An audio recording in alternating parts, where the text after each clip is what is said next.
अस्सलाम वालेकुम स्टूडेंट्स।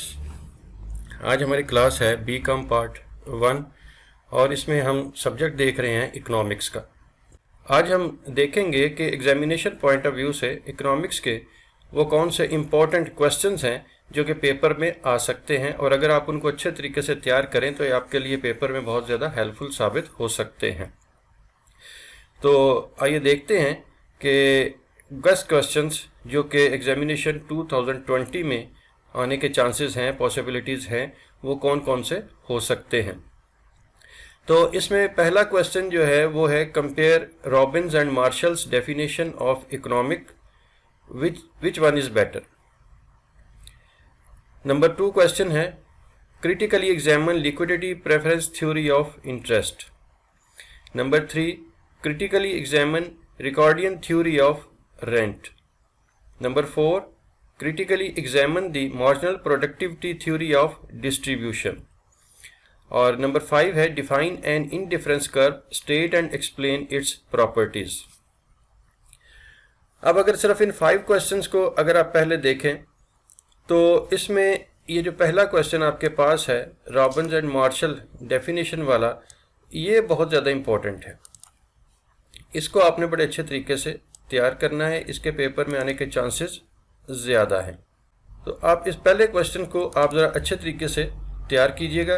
बाकी क्वेश्चन भी जो है इम्पॉर्टेंट है लेकिन ये कंपैरेटिवली ज़्यादा इम्पॉर्टेंट है। इसके बाद जो हमारे पास क्वेश्चन आता है वो है define monopoly. How is price and output determined under monopoly. Define national income and explain the various concepts of national income. Question number 8 बनता है define national income, how it can be measured. National income के यहाँ पे concepts हैं जबकि यहाँ पे आपने उसको कैसे कंप्यूट करना है, कैसे उसको मेजर करना है, ये इस क्वेश्चन में है। इसके बाद क्वेश्चन नंबर 9 आता है define public finance, what is the difference between private and public finance. और क्वेश्चन नंबर 10 है define tax, explain various types of it. Tax कितनी किस्म के होते हैं, टैक्स होता क्या है। अब अगर इन 5 क्वेश्चंस में से आप गौर करें तो ये क्वेश्चन नंबर 6 जो है डिफाइन मोनोपोली, ये आपके लिए बहुत ज़्यादा इम्पोर्टेंट है। इसको आपने अच्छे तरीके से तैयार करना है। बाकी क्वेश्चंस को भी याद कीजिए, तैयार कीजिए और यकीनन आपने ये सारे क्वेश्चंस पहले से तैयार किए होंगे। गैस का मतलब यही होता है कि आपने जो कुछ भी अच्छे तरीके से तैयार किया हुआ है पहले उसको मज़ीद उसमें बेहतरी लाई जाए और उसको कंसाइज करके हम देखें कि अब किन किन क्वेश्चंस पे हमने ज़्यादा अपनी तवज्जो देनी है। तो ये क्वेश्चंस वो हैं जिन पर आपने ज़्यादा अच्छे तरीके से तैयार करना है और उसमें से भी मैंने आपको क्वेश्चन नंबर 1 बताया, उसके बाद ये क्वेश्चन नंबर 6 है। इसको आपने मोस्ट इम्पॉर्टेंट समझना है और इसको अच्छे तरीके से तैयार करना है। इसके बाद हमारे पास जो क्वेश्चन आता है question number 11, describe the importance of zakat and ushr. Question number 12 है discuss the concept of consumer surplus and state its importance. Question number 13 है discuss the difference between micro and macroeconomics. What are the topics discussed in both these branches of economics? Question number 14 है discuss the economic role of state in Islam. और question number 15 है discuss the merits and demerits of direct and indirect taxes. अगर इन 5 questions को अगर आप देखें तो इसमें से भी ये ज़कात एंड उशर वाला क्वेश्चन जो है ये मोस्ट इम्पॉर्टेंट है।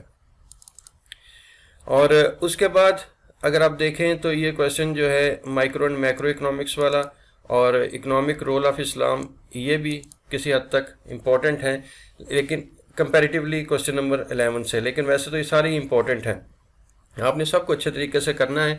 लेकिन ये जिनको मैं आप हाईलाइट कर रहा हूँ क्वेश्चंस को, इनको आपने ज़्यादा अच्छे तरीके से और लाजमी इनको तैयार करना है। इसके बाद क्वेश्चन नंबर 16 है discuss the various cannons of taxation followed by modern government. और क्वेश्चन नंबर 17 है distinguish between perfect and imperfect competition, how is price determined under perfect competition.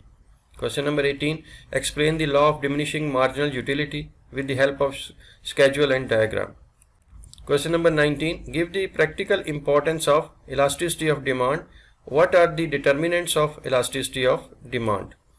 और question number 20 है law of supply plays important role in our daily life. Explain with the help of example.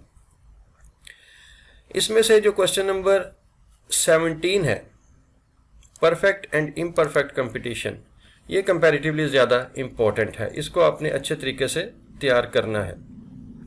और इसके बाद ये practical importance of elasticity of demand, इसको भी आप बड़े अच्छे तरीके से देख लीजिएगा, तैयार कर लीजिएगा।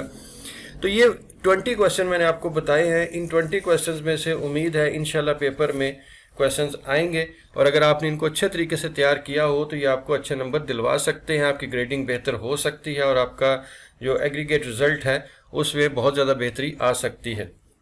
एक 20 क्वेश्चन वो हैं जो थ्योरी के हैं। इसके अलावा आपने एक क्वेश्चन जो है वो डेरिवेटिव में से भी आता है, आपने डेरिवेटिव वाला पोर्शन भी अच्छे तरीके से करना है और आप इजीली उसको कर सकते हैं। बाकी के क्वेश्चन आपने इसमें से तैयार करने हैं। इंशाल्लाह आपका पेपर जो है वो बहुत अच्छा हो जाएगा।